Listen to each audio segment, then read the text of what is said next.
கழுதையின் தந்திரம். ஒரு வியாபாரி உப்பு வாங்குவதற்காக தன் கழுதையை கடற்கரைக்கு ஓட்டிச் சென்றார்.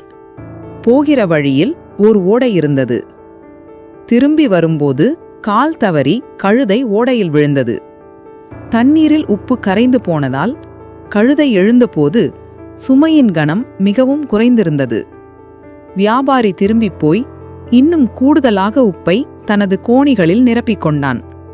வேண்டுமென்றே கழுதை மீண்டும் விழுந்து தனது பாரத்தை குறைத்து கொண்டது. எனவே அது வெற்றிகரமாக கனைத்தது.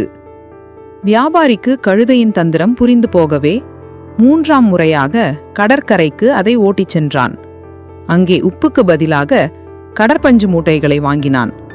ஓடையை அடைந்ததும் மீண்டும் அதே தந்திரத்தை கழுதை செய்தது. ஆனால் கடற்பஞ்சு தண்ணீரை உறிஞ்சிக்கொண்டு மிகவும் கனத்து போனது. தான் செய்த தந்திரம் தன்மீதே பாயவே கழுதை 2 பங்கு பாரத்தை சுமந்தது.